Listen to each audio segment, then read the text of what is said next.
What is going on, guys, and welcome back to the One Day Stronger podcast.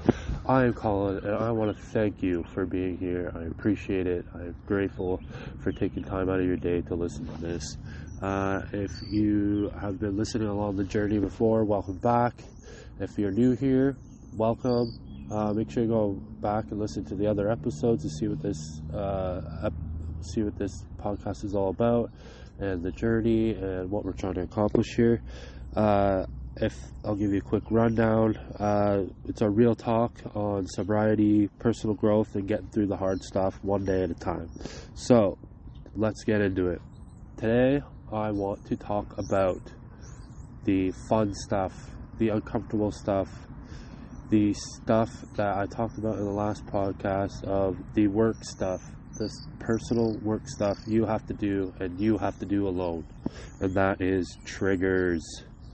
Guys, triggers is one of the biggest factors of you being able to get sober.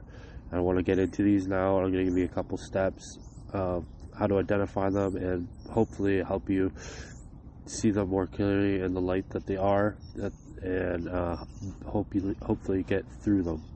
So, the moments that hit you hard out of nowhere. It could be a smell, a place, an emotion, or even a person, the thing that makes your brain just, fucking whisper, I need to escape now, I need it, I need just one drink, just one hit. That is your trigger. It makes you want to do the thing that you don't want to do. And if you're not ready for it, that one moment can pull you right off the path. As soon as you got on the path, it can take you right off.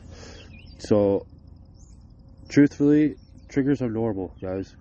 They don't make you weak, they make you human. As humans, we love habits, and we love to be, because habits let us know that we're in control.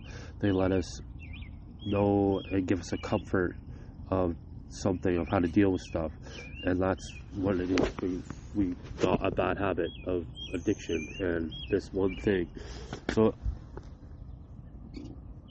But if we don't learn to identify them and deal with them, they just will completely ruin everything about your sobriety or you trying to get sober or anything. So this is the type of work that I like to stress the most, is you gotta know your triggers and we gotta make a plan to work through them. So we're gonna break them down. So step one is name or identify your triggers. So start asking yourself, when do I feel like I want to use the most, when I'm most tempted, or when I want to escape? It could be, when I'm stressed, or when I'm at this place, or something like that. Whatever it is for you, you got to do the work and write all this stuff down, or take a mental note, guys. This is the type of stuff that is going to help you push through when the triggers come up. So other things, what feelings makes me reach out for comfort? Who or what situations drain me or spike my anxiety? These are type of questions. There's lots more, but these are just something to get you started, just to get your brain thinking, to get you kind of in the motion of thinking about it. Because like we said on the last podcast, it's the little steps, and being mindful of your triggers are going to help you work through them when you're in the moment. And that's the type of thing that you need to work on, is being mindful in the moment of when you're stressing and in the middle of a trigger, that you can kind of pivot and turn and say, fuck that.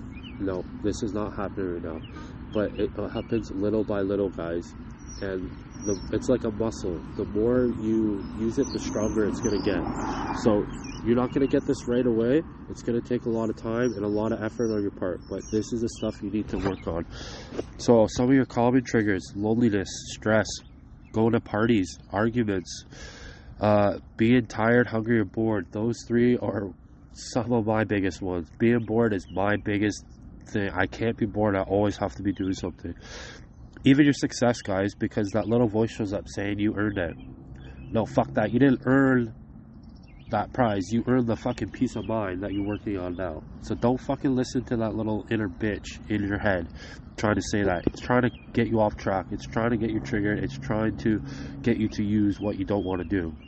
So start keeping track. Journal it. Write it out in your phone or a piece of paper. Speak it out loud on reverse recorder or something on your phone.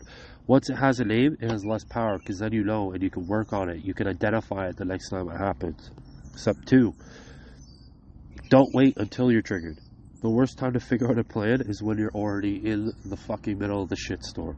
Okay, so let's start building the tools now that are going to help you, that you can go back on when it's happening. So ask yourself, when I feel triggered, what can I do instead?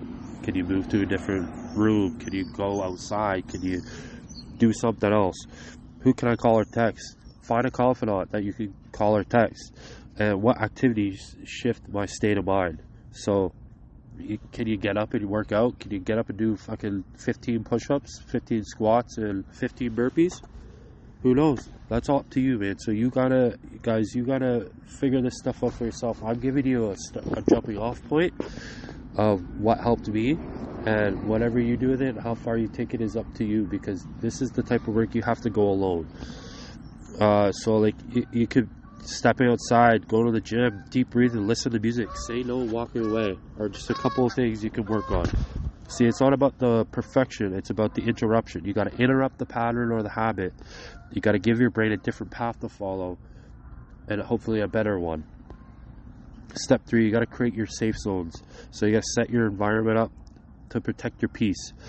So it might mean unfollowing certain people on your social media, or not talking or editing certain relationships with people that just stress you out. Skipping the invite to a party, getting off social media for a bit, and not just doom scrolling all the time. And clean up your space, like your house around you. Like if you have a cleaner space, you're gonna have a cleaner mind. So you don't owe anyone access to your energy. Like this is your recovery, your growth in your life. So take all the power and the focus off of everyone else and the thing that you're trying to stop, and put it into yourself, and put it into your self-growth and your personal growth, and that's going to help you so much more. So, and then step 4, have compassion for yourself. You know, even when you're doing all the right things, triggers can still happen, and they hit hard, man. Especially in the beginning of sobriety, they hit freaking hard. It doesn't mean that you're failing, it means that you're in the work. It means that you've noticed it. You're working on what we just talked about. You noticed it, you were mindful of it, now you gotta change. It's gonna fucking hurt and feel like shit, but once you start doing it over and over and over again, it gets easier and easier, and the triggers and the little voice in your head start going away, or they get duller and duller and quieter. This is a big thing that happens, guys, and you realize one day you'll just something will happen, or you'll go somewhere or do something, you'll be like, oh, I remember when I used to come here, or like this would happen, and I would have been straight going to this, or going to get high, or going to get fucking drunk. It gets easier and easier, guys, with time. Okay, so when it happens, you got to do the work. Just because your brain goes there doesn't mean you have to go there. You are not your thoughts. So take a pause, breathe for a second, remind yourself that you've made it through the worst. Now you just got to get it through. Look back on the things that you can change that we just talked about in the other steps, and work through that. So like the triggers are part of the journey, but they don't define your path. It's your work and what you do to get through them. And then every time you recognize one and you choose a new response, you're taking your power back. You're becoming more mindful. You're taking your power back, and you're gonna feel amazing knowing that you just got through that trigger and it doesn't fucking control you. You control you. So you got to learn at your own pace, protect your peace, and then always become who you were always meant to be, because you're one day stronger.